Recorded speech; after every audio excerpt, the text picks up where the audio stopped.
All right, how's it going everybody? Welcome back to the channel. Today we're going to be checking out one of the latest releases by Malul London. So this one was done in collaboration with Gents. He's one of the largest YouTube fragrance reviewers out there. I'm sure most of you have heard of him. So they just released 2 new fragrances, and like some other companies, they sent them over to me to review for you guys. So, no rules, don't have to love them. All I have to do is just give my honest opinions on them, my honest feedback, and then of course let you guys know that they do exist. So, first part of the job is done. They're real, they're here. This one is called Edgewater, okay? And then the other one that I also got sent was called West Loop, okay? So these are both of the Gents fragrances. So Ash over at Gents was kind of the creative director on this bad boy, but the perfumer was actually Richard Herpin. So you guys know Oud Wood, that was one of the fragrances that he made. He does stuff for Ralph Lauren, Marc Jacobs. He did stuff for Calvin Klein. So very good perfumer. Okay, this one scores a 4.0 out of 5 on Fragrantica, so people are really liking it.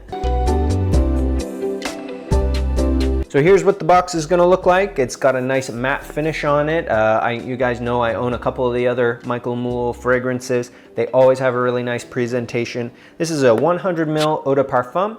I think you can pick these bad boys up for around $140. They also do the travel size, which are 15 milliliters, which are, I believe, $20. And if you get 2 of them, one of each of the new Gents ones, then it's $35. So not bad. So let's open this box up. And as always, they'll have this nice velvet interior cushioning that fragrance. We'll pull the bottle out, and it is a very nice presentation here. As always, they have a nice heavy glass bottle. It has a thick acrylic sticker on the front with the name and everything embossed on there.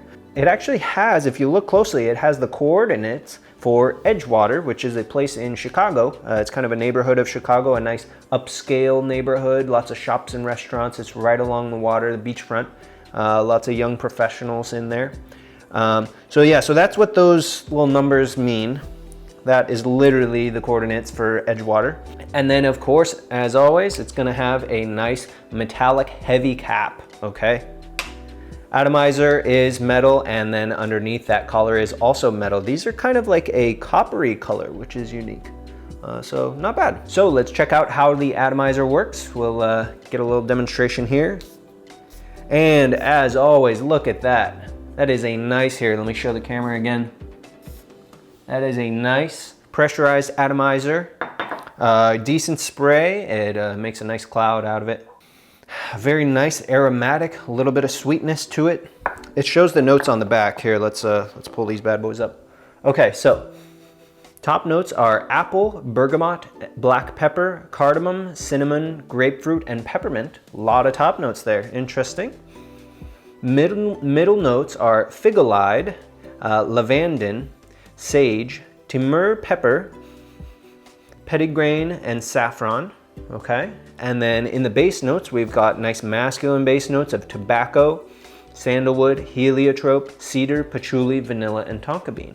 Okay, so overall, we've got nice florals in there. They're balanced out by the vanilla and patchouli in the base, and those top notes kind of give a nice bright freshness to it.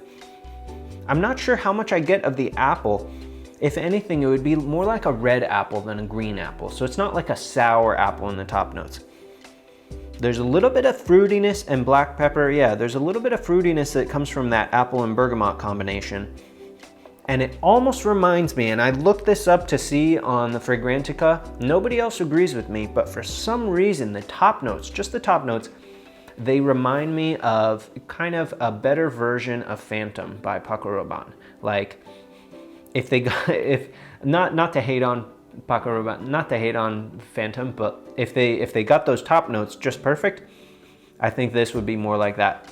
But nobody's saying that it really smells like anything else, so it really is, it's kind of its own creation. Overall, it's very well blended. I don't know how much of that timur pepper I get. I'm actually not familiar with that note. So let me know in the comments if you're familiar with timur pepper. There's not a whole lot of super sharp spiciness. I think that the spices, the black pepper is kind of subdued, and it's evened out by the vanilla and the sweeter notes. So it's actually very well blended. Yeah, so I really like this one. This is probably one of my favorite of the Michael Malul fragrances. And I think, you know, over time, you guys know I own a couple of them. Over time, they've just gotten better. So really happy to see that this one's actually really good. I don't really have anything to roast about it. It's very well blended. So I've been wearing this one for the last couple of days, actually, just so I could get a good impression of it for you guys, let you guys know the longevity, let you know the projection, kind of reactions of everybody else who smelled it. Wow, and off of skin, I really do get a lot more of the woodiness, and I do get a lot more of that bergamot than the apple. So yeah, so I've been wearing it on skin for a while. It has good longevity. I won't say that it's super long lasting. I would say it's about moderate to long lasting, so kind of in between the two.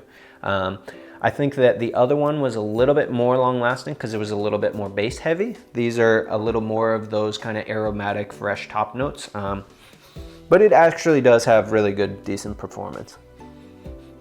So no complaints there. So this one's definitely blind buy safe. There's no notes in there that are gonna be super polarizing or anything like that. It's a pretty easy grab. So this doesn't smell like any fragrances that I'm familiar with. It's a really nice, unique take. So it definitely fills a gap in my collection. Now, I don't really think that this is a green fragrance. I had seen a clip of Gents. He was talking about it when he was announcing the new releases, and he said that this was a green fragrance. It definitely has some green freshness to it, but I think that it's actually much more than that. So I think that this is a little bit more versatile than just a spring summer sort of a green freshy. So I'm not really sure what he meant by the greenness, but I think you could actually pull this off in fall and maybe winter, but probably fall, spring, and summer. Yeah, I think it has a really nice balance between kind of the fruity and citrusy notes to the sort of spices that are involved in there, and then those sweet base notes and the woody base notes, which almost gives it sort of more of a blue fragrance profile, in my opinion at least. So I think it's more blue than green, but hey, that's just, you know, kind of my 2 cents. So overall, yeah, definitely recommend this one. So presentation is always really good. They pay a lot of attention to their presentation. It's got to be at least an 8.5. So I'll give it 8.5 for the presentation. The smell itself is really good though. So the smell, I'll probably give a 9.2. So yeah, this one's definitely a recommend. Let me know in the comments if you guys are familiar with any of the other Michael Malul and Gents fragrances. I had really been wanting to get my hands on these once they kind of announced that release. So huge shout out to Michael Malul for sending them over to me. Yeah, let me know what you guys think in the comments. Make sure to subscribe if you haven't already subscribed, and I'll see you in the next one.